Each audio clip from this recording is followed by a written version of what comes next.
بسم الله الرحمن الرحیم. د پیغمبر صلی الله علیه وسلم احادیث مبارکه او د نبی علیہ الصلوۃ والسلام تمام ارشادات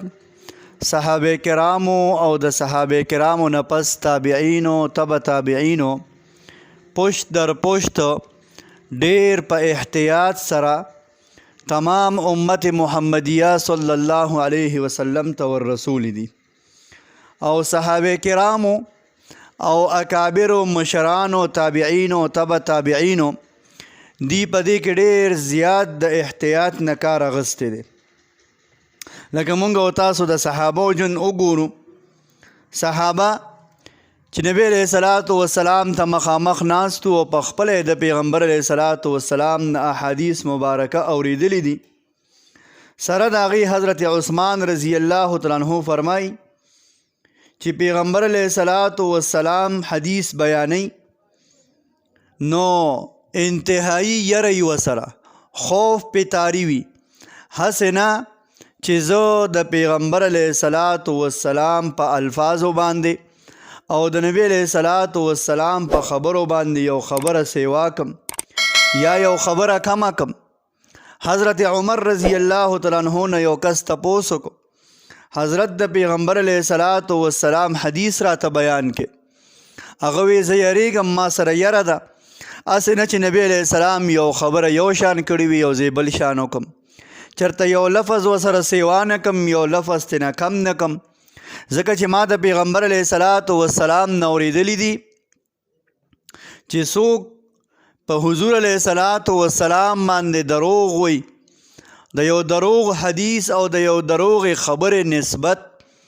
دا پیغمبر صلی الله علیه وسلم ته کوي، نو هغه د ځان له په اور کې ځای تیار کی، د هغه ځای اور دی او دوزخ دی. دغرنګې حضرت علی رضی الله تعالی عنہ هغه فرمایي د کمال احتیاط د وجې نه وایي زه چې کله حدیث بیانوم نو زما کیفیت داسې وي لکه چې د اسمان نه ځمکې ته راغورځېږم، او فرمای که د اسمان نه چا ځمکې ته راوویشتم ښکته چا راوویشتم دا راته خوښه ده، خو حدیث بیانول راته ګران دي، ځکه چې یره یې را سره هسې نه چې د پیغمبر علیہ الصلوۃ والسلام په حدیثو مبارکو کې کمې کوتاهي را نشي، زه پکې د ځان نه سیوا خبره ونه کم. دغرنګې حضرت عبدالله رضی الله تعالی عنہ یو صحابي دی، مسروق رحمه الله فرمای چې کله به د پیغمبر علیہ الصلوۃ والسلام حدیث مبارک بیانو ټول به رپېده، حتی چې کپړې او جامې به هم رپېدې د یرې د وجې نه، هسې نه د پیغمبر علیہ الصلوۃ والسلام په خبره کې او د پیغمبر علیہ الصلوۃ والسلام په حدیث مبارک کې کمی او زیاتې دا وکما. لہذا مونږ او تاسو له هم پکار دي نن چې د سوشل میډیا دور دی او د ډیرو فتنو دور دی، نو په هغې کې یوه فتنه دا هم ده چې مونږ بعضې خلک په سوشل میډیا باندې یا په خپلو مجالسو کې داسې خبرې کوو، داسې احادیث بیانو چې هغې ته نسبت چې د هغې نسبت پیغمبر علیہ السلام ته کوو چې دا حدیث دی،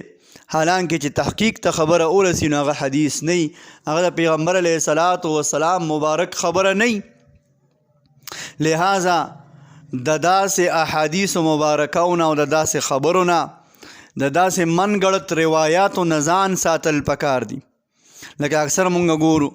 په موبایل کې راشي حدیث مبارک کې راغلی چې فلانې کار وکړئ، فلانې کار مه کوئ، فلاني ځای کې فلاني خوب ولیده وغیره وغیره.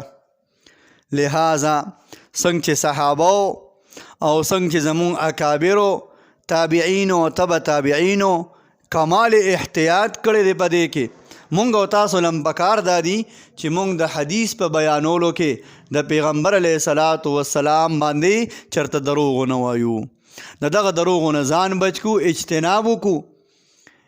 بلا تحقیق حدیث اوریدل او بیا مخکې خورول د دې نه ځان وساتو، ځکه نبی علیہ الصلوۃ والسلام فرمایي د داسې کس ټکانه به دوزخ او جهنم وي.